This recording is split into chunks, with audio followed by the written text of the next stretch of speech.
बिस्मिल्लाहिर्रहमानिर्रहीम नाजरीन, मैं हूं वहीद जावेद। आप देख रहे हैं मेरा यूट्यूब चैनल। नाजरीन, आज की ब्रेकिंग न्यूज़ है और बहुत बड़ी न्यूज़ है। जनरल फैज़ को, जो कि DGIS रहे हैं, उनको फ़ौज ने अपनी तहवील में ले लिया है। उनसे फ़ौज ने उन्हें बाकायदा गिरफ़्तार कर लिया है। बताया जा रहा है कि टॉप सिटी जो हाउसिंग सोसाइटी है, वो उनका केस चल रहा था सुप्रीम कोर्ट में और सुप्रीम कोर्ट के हुक्म पे उनको तहवील में लिया गया है। इस सिलसिले में पाकिस्तान के सबसे नामवर तजिया नगार हैं और सहाफ़ी हैं हामिद मीर साहब। उनसे जब बात हुई है, वो क्या कहते हैं, आइए आपको सुनाते हैं। की गिरफ्तारी पे जो ISPR ने जो प्रेस रिलीज जारी किया है वो बड़ी इंपॉर्टेंट है। उसकी तो इस तरह होती है जी कि उनको टॉप सिटी के केस में हिरासत में लिया गया, लेकिन जो उस प्रेस रिलीज का जो दूसरा पैरा है वो बड़ा इंपॉर्टेंट है, जिसमें यह कहा गया कि जी रिटायरमेंट के बाद भी वो कुछ ऐसी सरगर्मियों में मुलव्वस थे जिस पर के उनके ख़िलाफ़ कार्रवाई हो रही है। तो बतौर DGISI और बतौर कोर कमांडर पेशावर उन्होंने जो कुछ किया उस पर तो मैं पूरी किताब लिख सकता हूँ, लेकिन मेरा ख्याल है कि दूसरा पार्ट जो है वो ज़्यादा अहम है कि रिटायरमेंट के बाद वो क्या कर रहे थे। तो पहले तो मैं आपको बिल्कुल ये यकीन से बता देता हूँ कि जनरल फैज़ हमीद साहब जो है ना, इनका जो गिरफ़्तारी है या फ़ौज की तहवील में लिया जाना है, इसका जो सबसे ज़्यादा फ़ायदा है वो पाकिस्तान तहरीक इंसाफ को होगा, क्योंकि पाकिस्तान तहरीक इंसाफ की जो क़यादत इस वक्त बाहर है, गिरफ़्तार नहीं है, वो बड़े तंग आए हुए थे इससे। वो फैज़ हमीद साहब जो हैं वो किसी ना किसी को बीच में डाल के इनसे कांटेक्ट करते थे, तुम्हें ये करना चाहिए, तुम्हें ये नहीं करना चाहिए, तुम फलाने का नाम क्यों नहीं लेते, उसका नाम लो। तो वो कहते थे कि जी ये हम बंदा जो है ये हमें डिक्टेट करने की कोशिश करता है। फिर एक जो तहरीक इंसाफ के रहनुमा है, बड़े सीनियर रहनुमा है, उन्होंने फिर जेल में इमरान खान साहब से बात की कि जी ये जनरल फैज़ साहब जो हैं ये किस चक्कर में हमें जो है इंस्ट्रक्शंस दे रहे हैं। और फिर एक मीटिंग हुई, अभी थोड़े दिन पहले की बात है, जिसमें तहरीक इंसाफ के 4-5 सीनियर रहनुमा थे और उन्होंने कहा यार इसका क्या करें बंदे का। उन्होंने आपस में नोट्स एक्सचेंज किए, तो बताया कि आपके भी राब्ते में है, आपके भी राब्ते में, आपके भी राब्ते में है। और वो उनको इस तरीके से इस्तेमाल करने की कोशिश करते थे कि जिससे जनरल फैज़ हमीद साहब के जो पर्सनल स्कोर्स हैं वो सेटल हों, लेकिन तहरीक इंसाफ को उसका सियासी नुकसान होता था। तो इन्होंने थोड़े दिन पहले ये फ़ैसला किया कि हम इस बंदे के साथ अपने राब्ते जो है ना मुकम्मल तौर पर मुनक़ते कर देते हैं। अब दूसरा जो फ़ायदा है वो क्या है?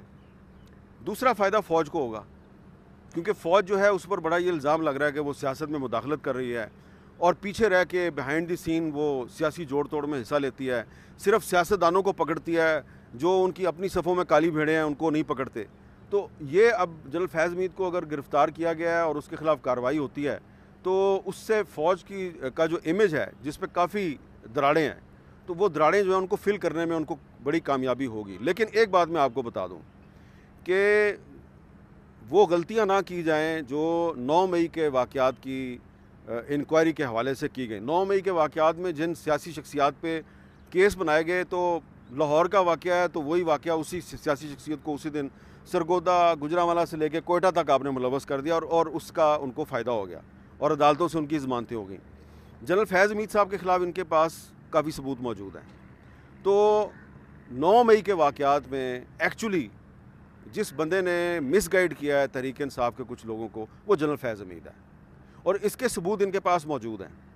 अब इसमें हो सकता है कि एक ये मसला आ जाए कि इसमें फ़ौज के भी कुछ अफसरान जो हैं उनको भी जनरल फैज़ हमीद मिसगाइड कर रहे थे।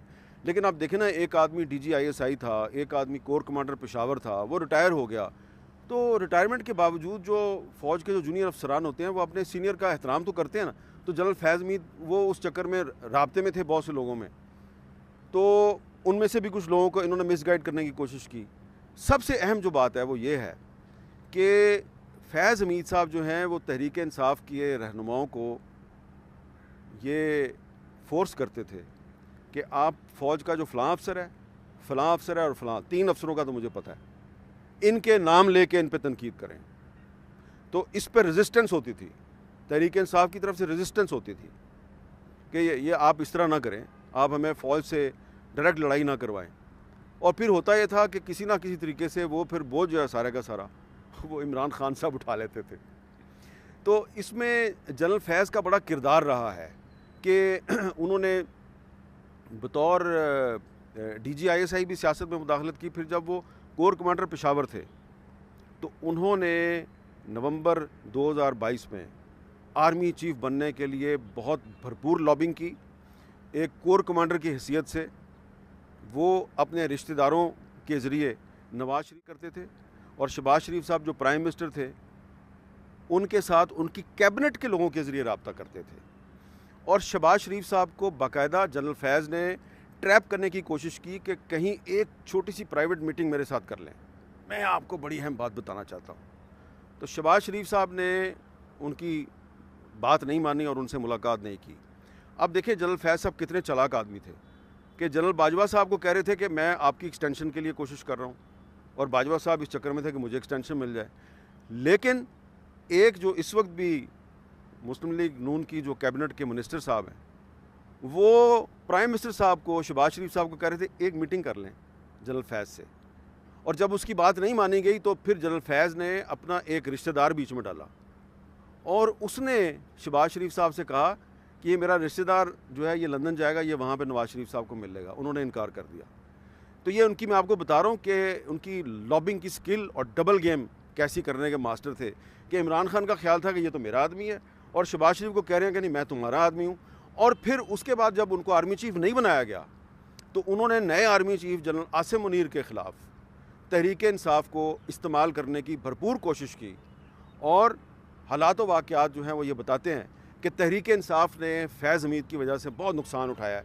क्योंकि ये जो अब ख्वाजा आसिफ साहब इल्ज़ाम लगाते हैं ना तहरीक इंसाफ पे और इमरान खान पे कि आपने फ़ौज में बगावत की कोशिश की और आप सरगना है, सरगना असल में ये जनरल फैज़ साहब थे, जो कि इमरान खान साहब का भी नाम इस्तेमाल करते थे और इमरान खान के साथियों को कहते थे कि मेरा फ़लाँ से रब्ता है, मेरा फ़लाँ से रब्ता है, तुम ये कर दो, तुम ये कर दो। तो ये वक्त आएगा जब तहरीक इंसाफ के बहुत से रहनुमा जो हैं वो आखिरकार ये बताने पे मजबूर हो जाएंगे कि ये जो हम 2-3 साल तक मफरूर रहे, असल में हमें जनरल फैज़ ने। टॉप सिटी के बारे में उसमें एक सवाल पैदा होता है कि 2017 का मामला है, आपको 7 साल बाद याद आया कि आपने इसके ख़िलाफ़ कार्रवाई करनी है। इसका मतलब ये है कि 2017 में जब ये सब कुछ हो रहा था और जनरल कमर जवेद बाजवा साहब जो हैं वो आर्मी चीफ थे, तो वो भी इसमें इन्वॉल्व थे।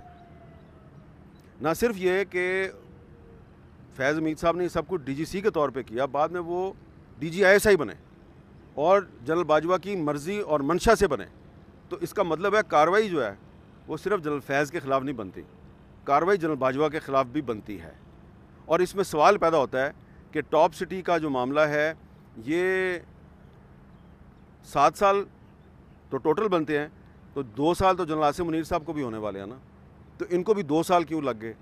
जबकि सब कुछ मिलिट्री इंटेलिजेंस तो पहले ही पता लगा के बैठी हुई थी, उसके पास तो सब कुछ था, तो इसमें इतनी देर क्यों होगी? फिर नैब ने पिछले साल जब जनरल फैज़ हमीद के ख़िलाफ़ इंक्वायरी खोली, किसने वो इंक्वायरी बंद कराई? इसलिए टॉप सिटी के मामले पे सवाल हैं। लेकिन जो ISI की प्रेस रिलीज़ का जो दूसरा पार्ट है जिसमें कहा गया कि रिटायरमेंट के बाद भी ये बहुत से मामलात में मुलव्वस रहे हैं, मैं समझता हूँ कि उन मामलात की बिल्कुल इंक्वायरी करें और जनरल फैज़ हमीद को बेनकाब करें, जो इसके फैसिलिटेटर थे इसके साथ थे उनको भी बेनकाब करें। ये इसलिए ज़रूरी है कि जितना नुकसान जनरल फैज़ हमीद ने और जनरल बाजवा ने पाकिस्तानी फ़ौज को पहुँचाया है, इतना नुकसान पहले कभी किसी ने नहीं पहुँचाया। और ये इन्हीं दोनों शख्सियात का डाला हुआ गंद है जिसको साफ़ करते करते अभी जो फ़ौज की क़यादत है, कभी कभी उस गंद के को साफ़ करते हुए उसके जो छींटे हैं वो उनकी भी वर्दी पे आगे गिरते हैं। तो ये एक सुनहरी मौका है इनके लिए, एक गोल्डन चांस है कि सिर्फ फैज़ हमीद नहीं जनरल बाजवा की तरफ भी जाएं और उसके ख़िलाफ़ भी कार्रवाई करें, क्योंकि ये दोनों फैज़ और बाजवा एक दूसरे को भी डबल क्रॉस कर रहे थे, एक दूसरे को भी धोखा दे रहे थे, इंस्टीट्यूशन को भी धोखा दे रहे थे।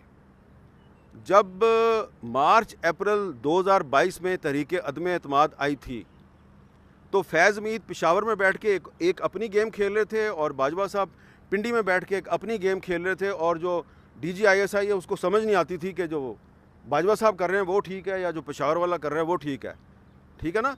हक़ाइक़ हैं और इन सब हक़ाइक़ के गवाह मौजूद हैं, हुकूमत में भी हैं और अपोजिशन में भी हैं। और मैं ये बात एवं नहीं कर रहा, जो लोग एक्शन ले सकते हैं उनको पता है कि किस बंदे से फैज़ ने क्या बात की और किस बंदे से बाजवा ने क्या बात की, और कोर कमांडर मीटिंग्स में बाजवा साहब कुछ और कहते थे। तो बहुत बड़ी डबल गेम की इन दोनों ने मिलके। चलें शुरुआत की है आपने फैज़ साहब से। फैज़ साहब के खिलाफ कार्रवाई करें, उसके बाद बाजवा साहब के खिलाफ भी करनी पड़ेगी।